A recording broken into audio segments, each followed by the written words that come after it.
Hey, welcome to the Town Hall Academy, episode 144. You know, some states have passed laws to the legal status of cannabis and medical marijuana, and some have decriminalized it too. Now, today's Academy panel took on this very, very difficult topic on drug testing in the new age of legalized cannabis and how you protect your business, people, and clients. Employers need to take steps to train their supervisors that when an employee says something like, I'm using medical marijuana, the supervisor needs to know to bring that to management's attention and not to say things to other workers like, hey, did you hear that Joe's using weed?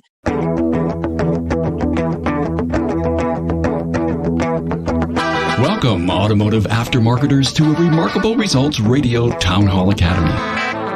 Listen to learn just one thing from today's episode on your journey to remarkable results.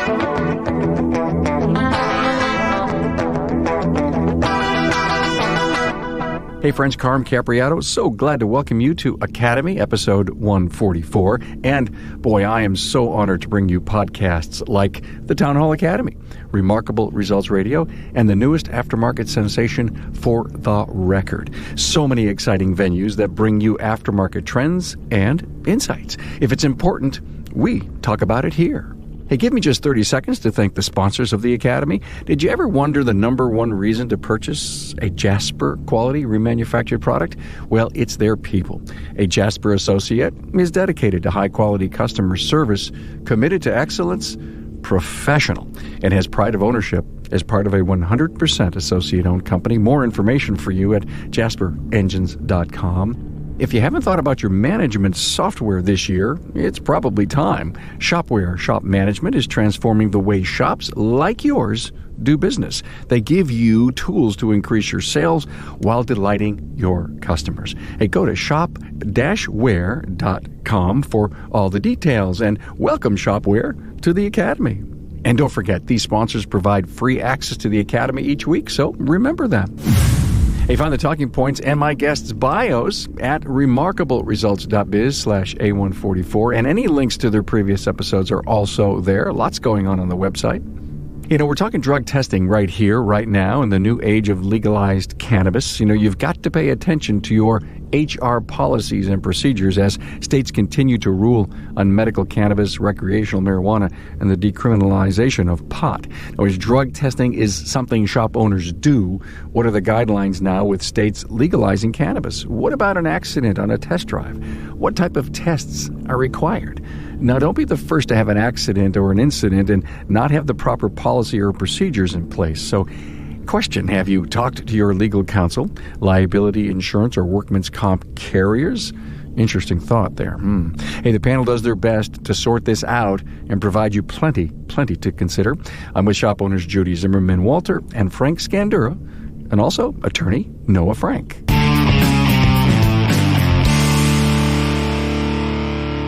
Boy, sensitive, interesting topic today.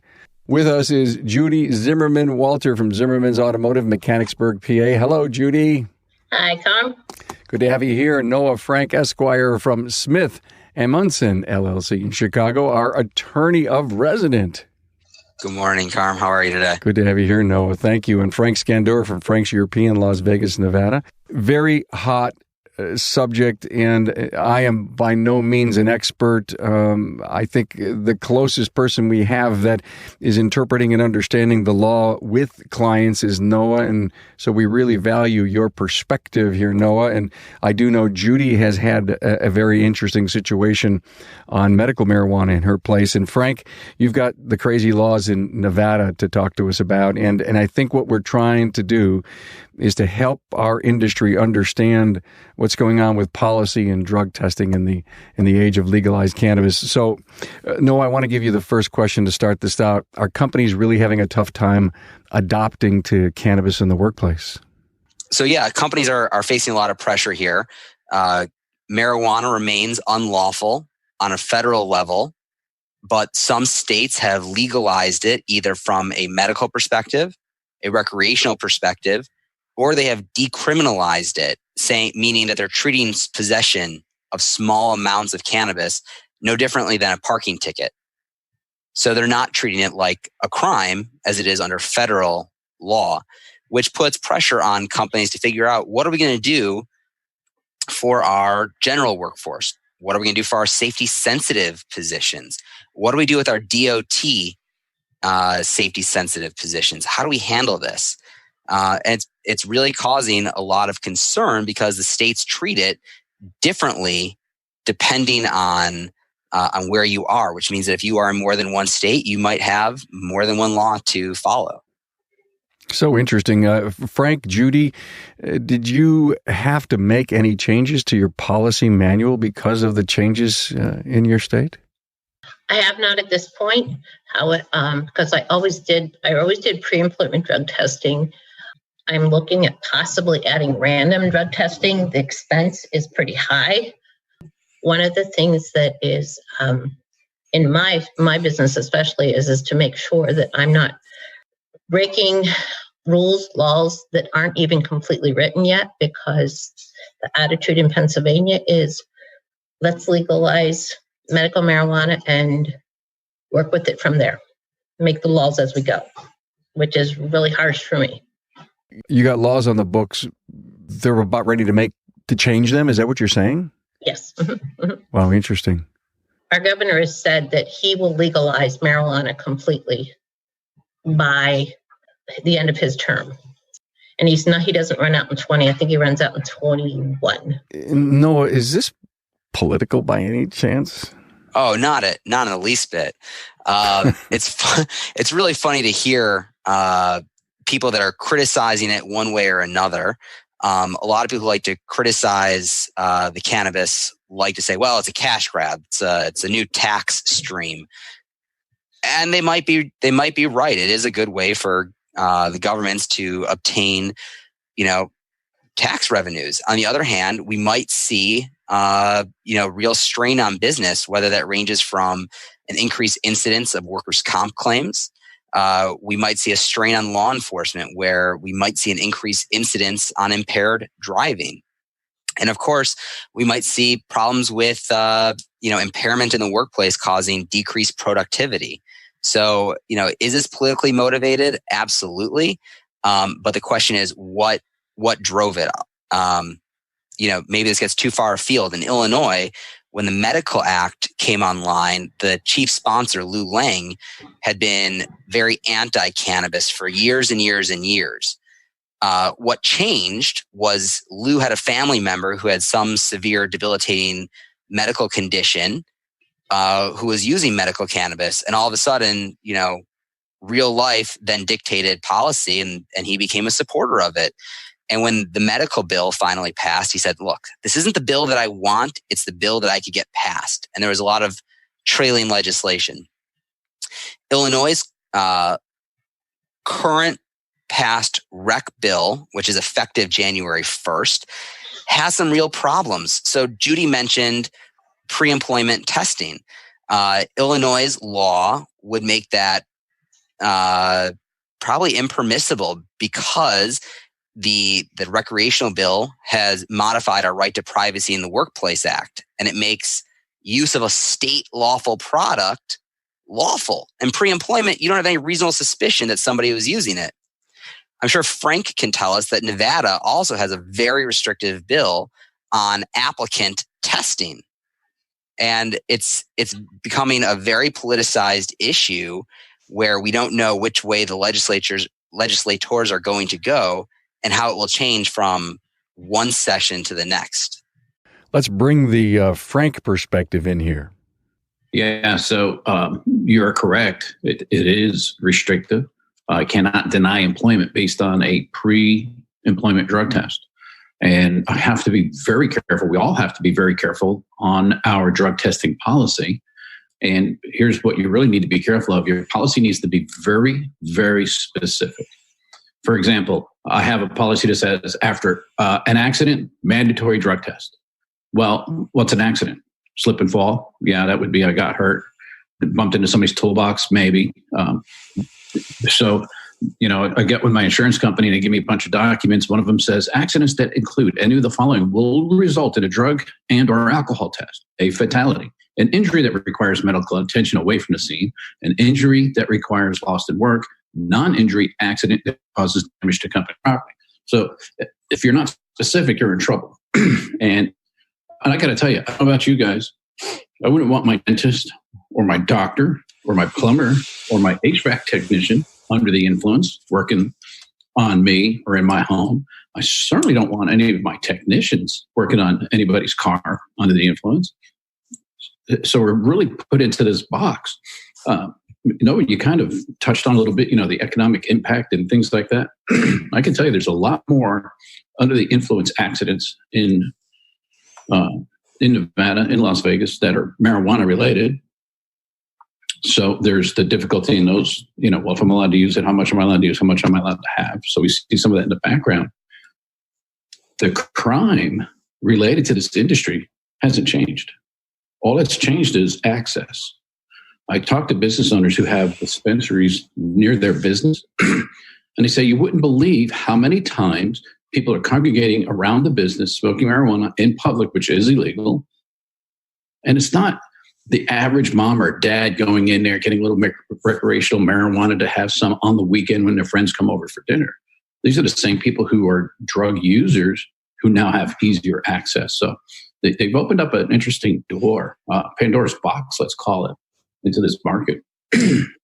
Frank, have you seen a change that business owners have had to implement because of Nevada's applicant testing restrictions? Are they changing what substances they test for, or are they eliminating pre-hire testing entirely? How are they handling this? So that's interesting you say that, because most people are ignorant to the law, including my own insurance company. I called my insurance agent earlier this week to prepare for this meeting. He goes, what do you mean Nevada says you can't discriminate against the pre-employment drug test? What do you mean? And he didn't even know. So that's my agent. And then I reached out to my workers' comp company. And I said, listen, I know I have a drug policy in place, but what am I doing about these new laws? He goes, oh, no, you can pre-screen them for drugs. I said, okay, now you don't know, and you're supposed to be my go-to guy. Then they gave me a list of that test for, and here's what's different. It has to be a blood test now, because urine is not being considered as accurate anymore. So now you need the employee's permission to draw blood. And I've got a little chart. I don't know if, I couldn't name half of these, I couldn't pronounce them correctly, but, amphetamines, cocaine, metabolite, heroin, metabolite, a bunch of other stuff. Marijuana is included in that. So where they have very specific amounts that they're looking for, and whether it's a urine test or blood test. So here's my takeaway at this current moment. 14 minutes in, we work on people's cars that require that we make them safe and reliable, because they rely on us to make it right. How many times do we have to test drive that vehicle? And I guess what I would like to know from all of you is, can I drive a vehicle under the influence of either medical marijuana or recreational marijuana if I smoke something at lunch and come back? And if I can't terminate because of this, or I'm at risk, you brought up insurance company. This seems to be so gray. Here I am, a shop owner, and I need a resolution. I need to know what to do. Am I crazy to think this deep? I think it's pretty clear under every state's law that I've seen, which is that no law will protect use, possession, consumption, or impairment in the workplace. So whether that's recreational or medical. Now, how you test for it, how you get there is different. But to answer your question, Carm, zero impairment to test drive that vehicle. Mm-hmm. Yeah. So, I still can't test. I can't do drug tests, even though that's a requirement for us. Is that what you're really saying? I mean, there's a dichotomy there. Well, it's a state by state issue, Mm-hmm. which makes it interesting. And for multi-state employers, you really got to know what the laws are in your specific jurisdiction. And, the best advice I can give you is, educate yourself on your state or state's law in relation to cannabis, and then become intimate with your counsel. If you don't have counsel, it's time to get some. You need to know so that you are doing this properly, so you don't run into a situation where you are discriminating against somebody who is a medical user. And to be clear, medical user means that somebody has some sort of underlying condition, a medical condition that likely qualifies as a disability under the Americans with Disabilities Act, or possibly their state and local laws. So while the federal ADA will never protect use of an impairing substance, it will protect that underlying disability. So can you test? That's going to depend on the state's laws. In Indiana, pre-hire, random, reasonable suspicion, those tests, post-accident, those tests are all still fully available to the employer, and they should take advantage of them when necessary. In a medical jurisdiction, medical-only jurisdiction, you better be prepared to deal with reasonable suspicion and understanding that what you think is impairment at work could be the sign of an underlying disability.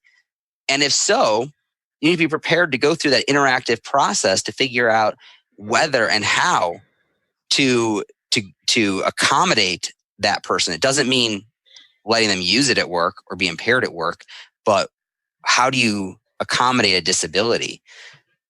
We are allowed to test, but here's my caution, and here's what I can't even get a straight answer. Whatever your policy is, as the business owner, you better be following your drug policy. If I have a right to do random drug testing in our handbook, I have reasonable suspicion right to test, and I also have accident clause. So one thing we don't do is consistent random testing. And here's one thing that has stopped me from just doing it is because it's got to be random. I can't say, I want you to go, I want you to go. So I need a mechanism in place. How is it actually going to be random? And understanding that random means somebody may get picked twice in a row, right? If it's random. So those are things that are very important. And a note to shop owners who have a party mentality. I've coached shops that partied at their shops. They have smoked pot and drank beer on the premises after hours.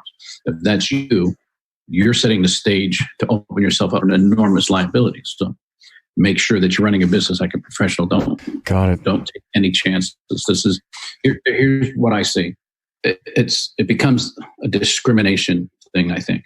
So we have to be very careful that it does not appear we're discriminating against somebody because of their drug use, because that opens up yet another layer of liability, right?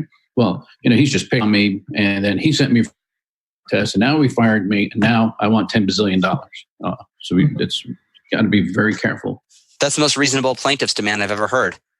Judy, would you chime in and share the issue that you had? I think it would be very important for our industry to hear it. In September of 2016, a good employee of mine, top ASC certified tech, had a very bad motorcycle accident, off hours. He was out of employed for 7 months. We held his job. He really wanted to come back. He did come back. He came back part-time for a little bit. He came back. Eventually he decided he was going to go full-time, so he did, but he could never produce. He was a tech that produced 80 to 100 hours every 2 weeks, and he never got back above 60 for 2 weeks. And he was in visible pain, as in I could see it in his face. I've had some pain from arthritis, so you get to learn that you can see it. Long story short, he came to me about 3 months in probably last spring and said, I'm taking medical marijuana because my options are opioids or medical marijuana for the pain that I'm in. He made the decision to go medical marijuana. Not that he had to ask me, but I felt it was nice that he told me. He was honest. He brought in what he had and everything to show dosages and, to show strengths and that kind of thing. I did a lot of research. The first call I made was from my insurance carrier. I said, and I have a large shop, plus I have a used car dealership. So my insurance is a little bit more complex, perhaps, than some. Long story short, I asked them, I said, I want no names in this, but what would you do? And the first comment to me was, well, we're pretty sure, we think we would pay any claim you had if something happened. And I said, I probably said this too quick, but I said out of my mouth right away, it was, wow, now I can sleep at night. And that was the whole way through. I spoke with professionals, my attorney. He really didn't have anybody that was specialty in drugs. So he actually spoke with someone that specialized a little more in medical marijuana. And I spoke with legislators. I spoke with local police. I spoke with state police. I could get no one that really could give me a flat answer of what I should do. We finally laid him off because basically his performance just wasn't what, with the pay rate we were paying him, I couldn't afford to keep him anymore. So we laid him off. But it was very painful. Lost a lot of sleep, lost a lot of everything. And I lost respect to my other guys in the shop because they were angry at me at first until I realized. Obviously, I hear the words performance. I get that. Mm-hmm. But you also couldn't get any straight answers from anyone if you had a liability. No, I did not. I could not. And I'm talking at a shop where I'm one of the owners. There's three of us that own the company, and looking at liabilities. If I lose a license, immediately I'm done. I lose 29 people lose their jobs, including me. So it was hard to know what to do, but nobody could give me a straight answer. You touched on something that's really important, which is the lack of information that flows to other workers and their feeling of, betrayal by you, especially for medical cannabis. Mm-hmm. It's important that employers and management and supervisors understand the confidential nature of this because mm-hmm. there's an underlying medical issue. And that really means that employers need to take steps to train their supervisors that when an employee says something like, I'm using medical marijuana, the supervisor needs to know to bring that to management's attention and not to say things to other workers like, hey, did you hear that Joe's using weed? Because it's not just the fact that he's using something for medical purposes. It's, hey, now we all know that Joe has arthritis or cancer or epilepsy or some condition that is an underlying medical condition. And that's really, really important for them to know. Mm-hmm. And it kind of goes to Frank's perspective of, we don't want to draw a discrimination or retaliation or leave interference or some other type of very expensive employment claim on the employee's way out the door. Hey, Carm here, and I bet you think of your shop management system every day and wonder if it's time to make an important change. A change to a modern, efficient, and powerful system. Now, instead of thinking about your old system, I want you to consider Shopware, a comprehensive cloud-powered shop management system that gives your customers an end-to-end digital experience that will help you sell more services while making your customers happier. And who doesn't want happier customers? In a study of work orders written and shared on Shopware, sharing the digital work order with your customer generated a 12% increase in their likelihood to buy. Now that translates to additional sales in your business. And with Shopware's proprietary Parts GP Optimizer, you can boost your parts margin with the click of a button and leave behind the pain of managing an old parts matrix. Put solid gross margin dollars back in your business because Shopware puts huge computing power into making you successful. Now it's time. Make the switch to Shopware. Get a free live demonstration at shop-ware.com and find out how you can make more money from happier customers. Carm here with Adam Christmas, Customer Service Group Leader here at Jasper Engines. Hi. Hi, Carm. So many customers that I know that buy Jasper say that you've got the best customer service department in the industry. The customer is the most important part of our business. Without the customer, the production, the sales, none of it really matters. You have to treat your customers like they're family, like they're the most important part of your business because they are. Trying to match wits with a customer isn't going to get you anywhere. You're there to help them. They're there to help you. And I think that's the most important thing. A lot of companies forget that the customer's the entire reason for their business. Does your team here understand that the customer that you're talking to actually is trying to solve one of their customers' problems? We make sure that our technicians understand that the vast majority of customers calling in are trying to get another customer on the road. And we have to make sure that we understand not only are they on a time constraint, but so are we to get that third party back on the road. Hey, thank you, Adam, a member of the 100% associate-owned company at JasperEngines.com. To me, there's just so many gray areas here, and I think it's healthy that we in the aftermarket talk about this. Well, team, federal, state, liability, insurance, gray answers, we're not sure. Noah, Frank, Judy, are we talking about this so prematurely and someday it'll get crystallized and we'll know exactly what to do, when to do it? Or are we just going to have to buckle down, get counsel, and figure out what to do? If we sit back and wait, we may be the case that sets the rules, right? So I don't want to be the case that sets the rules because Nevada didn't take this into consideration or take that into consideration.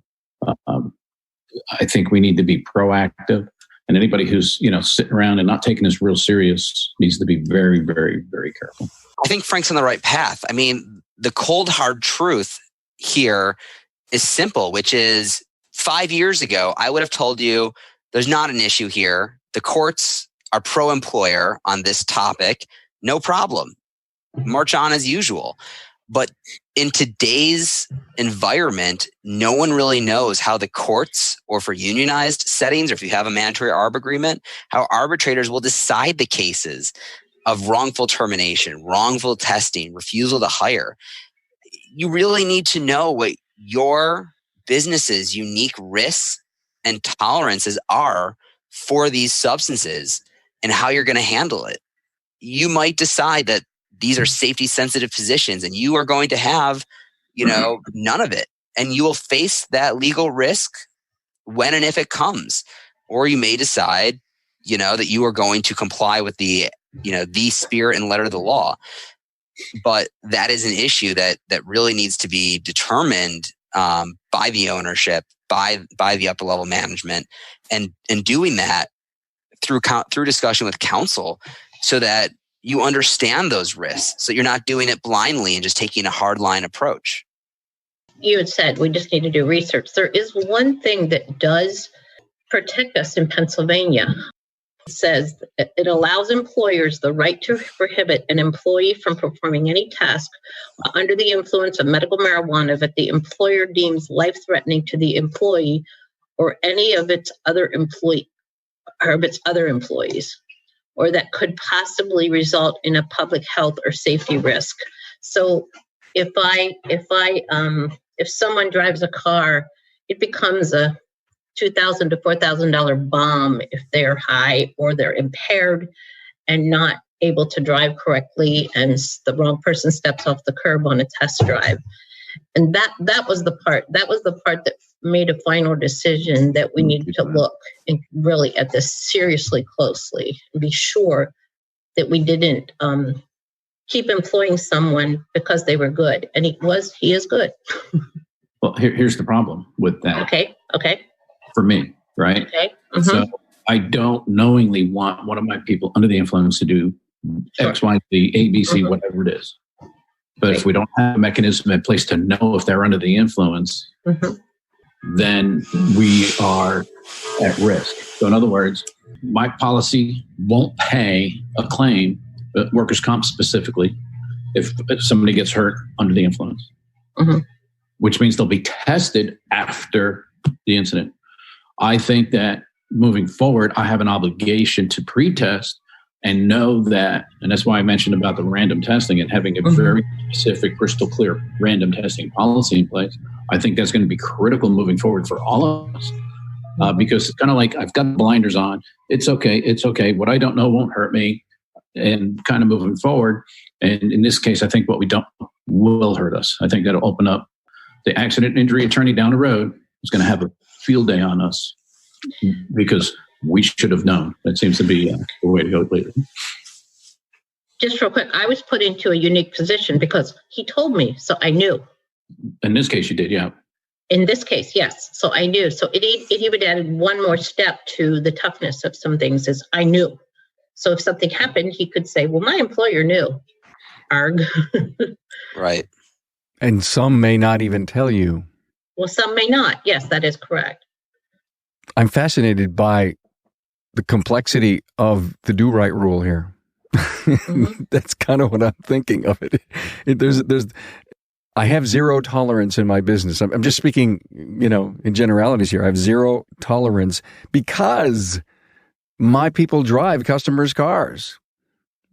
And if someone had an accident and they would test, be it, breathalyzer for alcohol or however law enforcement is going to test on cannabis or recreational marijuana, there's, I guess we send them for a blood test right then and there. And we find out. Why is there a difference if you can't drive a vehicle? Then we could have zero tolerance policies in our shops all over America. I think some of it has to deal, Carm, with what the law actually provides. I mean, even those businesses that are subject to federal contracts, where I think you have a stronger argument to do that testing, things like adherence to the Drug-Free Workplace Act don't mean what many employers think it means. Mm-hmm. The Drug-Free Workplace Act, federal law, requires that those employers subject to it have a zero tolerance policy and certify that their workplace is drug-free. You didn't hear me say mandates testing because it's not part of the law. And if you disagree with my interpretation, that's okay. Smarter and wiser people who are federal judges have come down with that exact decision. So you don't have to listen to me. You got to listen to the judges, end of the day. What becomes relevant here and will be defensible over and over and over again is having a policy and being able to make the party line argument about safety, that having somebody use this substance in the workplace is a direct threat to themselves or to others. You clearly have a difference in somebody who is, just the front desk counter person who's not working on a vehicle, who's not working under lifts, than you do for somebody who is, using a torch, using grinders, right? Those people are using very dangerous equipment and are in very dangerous positions. It's much easier to make that argument for those positions under those laws that allow cannabis. Do you think the laws will be amended to pick certain types of businesses and say that there will be drug testing, pre-employment drug testing? Nevada has, New York City has for their applicant testing laws. They do allow certain positions certain types of positions to be tested for cannabis in advance, and then they prohibit it for others. What I think we're probably going to see, if I can forecast 10 years in the future, I think the bigger problem for employers is that we will probably see cannabis descheduled on the federal level, and then it will probably be treated on the federal level either as a controlled substance like Vicodin is, or it'll be removed entirely, and then it will just be an impairing substance, and it might be regulated like alcohol. You cannot test for alcohol pre-employment, generally speaking, if somebody is 21 or older. So it's going to be protected like that. But I think it remains to be seen. I thought Obama would have legalized it on his way out the door, but I was wrong. I can admit when I'm wrong. But I would think that within 10 to 15 years, we may see it descheduled in that regard. So we need to be prepared. I have a friend that is a consultant he wanted to be a dispensary in Pennsylvania, but he did not get the license. But he's a consultant and he's gone to a lot of seminars. And one of the things he said is that the other countries are so far ahead of the United States. Like, in other words, say if I do a DUI, I drink alcohol. It's a blood level. It's a level test. But that's what they need to almost do with marijuana. But I will be honest, I don't understand enough about it. I don't know enough about it. And even the doctors that I spoke to didn't know enough about how long it stays in your body. It depends how you ingested it as to how long it stays in your body and how long it takes to work through your system. And everybody's different. And in some ways, it's that way with alcohol as well, because it's what what you can take in. But you always have that, you have that blood alcohol level. And so it's almost like we're going to have to make some laws about that, or do some research to make those laws, though. Illinois has actually done that. We've set nanogram levels. Yeah, we've set nanogram levels for the THC in whole blood versus other body fluids. Mm-hmm. Now, the important thing about that, though, is even with a BAC for blood alcohol, it doesn't show impairment. It shows use. It shows that the substance is still in the body. Mm-hmm. And with BAC for alcohol, even cocaine, barbiturates, those substances are all out of your body within a few hours. Mm-hmm. Marijuana, the THC, is absorbed by your fatty cells. And I've said this before, but if you all think about trying to lose a little bit of weight and how hard it is to lose 5 pounds, well, if it's hard to lose those 5 pounds, it's hard to get the THC back out of the fat cells. Same concept. So your body holds on to the THC in the fatty cells, and it can still show up in tests for 30 to 45 days after use. So these tests are not showing impairment on their own. They're showing use. And the laws that legalize use of cannabis aren't on the same par with impairment, which means that employers really need to be prepared with identifying whether or not they have a reasonable suspicion as well. Is there something off about this employee today? Is there something that needs to be addressed? Does somebody else need to look at this person and say, our typically very good employee is going really slow today, is dropping a lot of tools today. This takes a little bit of analysis to say, maybe this person is under the influence of cannabis, of alcohol, of something else. Maybe they're having allergies and they took, some allergy medicine. I mean, when I take Benadryl, I might as well just stay in bed. But there's nothing illegal about Benadryl, right? I'm not going to operate a car, though. That's something that needs to be fleshed out more, because again, these tests, show use, not impairment. But when you put those things together, you say, look, I've got this reasonable suspicion that this person is under the influence of something. I don't know what, but something. And now that I have a reasonable suspicion, I send this person for testing, and they have, valid testing that's been reviewed by a medical review officer. And we have this subjective observation at work that's been properly documented, followed by this objective metric of testing. You put it together and you say, look, we think you're under the influence. We give this person an opportunity to explain. Doesn't mean that we're going to let them off the hook, but that gives us a much safer method and basis to terminate or otherwise discipline somebody without drawing those claims that Frank was hitting on. Interesting, everyone. I don't think we're going to solve this problem. I think we need to have more of these kinds of open discussions based on, I think, what the 11 or the 13 states, I can't remember the number, that currently have some form of legalized cannabis. Unanswered questions in the top of my mind, and I don't want to influence your final words, and you each have a couple of minutes to say something here. Responding to employees' inquiries about medical marijuana use in an interview. Wow, what do you do? What do you say? God bless you. I don't know what I would do in that case. Accommodating employee use of medical marijuana in the workplace, setting workplace policies for recreational marijuana use.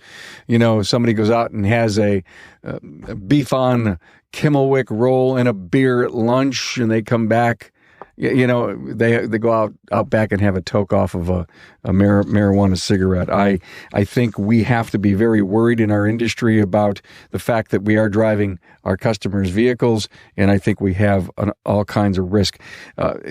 Before I say goodbye to everyone and give you a final couple of minutes, Noah, thanks for being here and bringing some legal ease here. If you will, trying to calm us down and give us a perspective from your, even though Illinois is just coming on board with that, I think your perspective really helped us here today. So let me go around the room. Judy, let me just give you one final minute to say something to our great industry.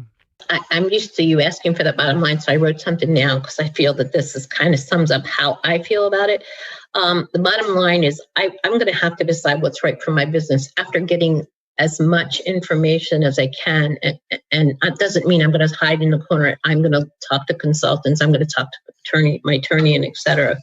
But I have to decide what liabilities I'm willing to take and accept, and where I have to draw the line for the tolerance of this kind of thing. And then the bottom line is that has to be my decision based on the law and other company policies. And then we just need to go from there until there's hard and fast rules. I'm just not sure that I can do anything else. That's my stand on it. Not a bad stand, Judy. Thank you. Frank? Sure. Thank you. And as always, it's a pleasure to be here. Thank you, Frank. Appreciate the opportunity. John Maxwell recently taught me that the biggest gap in our lives is the distance between what we know and what we do. So anybody who's watched this today, you now know and have heard things you haven't heard before. So now what are you going to do with the information? Don't sit on it. Do something. It's a gray area. And I think those of us who are in business, we grind our livings, right? It's not easy. This is a tough market and it's a tough industry. So we have to do everything we can to protect ourselves, protect our other employees, and protect our customers from these kinds of problems. Thank you so much, Frank Scandura, Judy Zimmerman Walter, and of course, the last word will go to Noah Frank. I'm honored. Again, thank you for having me today, and really look forward to seeing where this all goes. But I think Judy and Frank have nailed down some really important things, which is know your operations and know your unique risks and risk tolerances. Once you have that, update your policies, update your procedures, and update your training to comply with the law and to meet your unique needs. Once you've done that, make sure that you have spoken to competent counsel that knows this area of law, specifically employment law, so that you're ready to go. I think this is a developing trend. And if you're in a state that doesn't have cannabis today, you might tomorrow. So you really need to be prepared for this now before it's too late. Tough to be in business today, isn't it, gang? Huh? There is. Yep. Well, thank you so much. I appreciate it again. Judy Zimmerman Walter, Zimmerman's Automotive Mechanicsburg, PA. Noah Frank Esquire from Smith Amundsen, LLC, Chicago. And Frank Scandura from Frank's European, Las Vegas, Nevada, where I will be next week at Apex. See you next week. Anybody in town, come visit. That's right. See you, gang. Thank you so much. Thanks for being on board to listen and learn from the premier automotive aftermarket podcast. Until next time.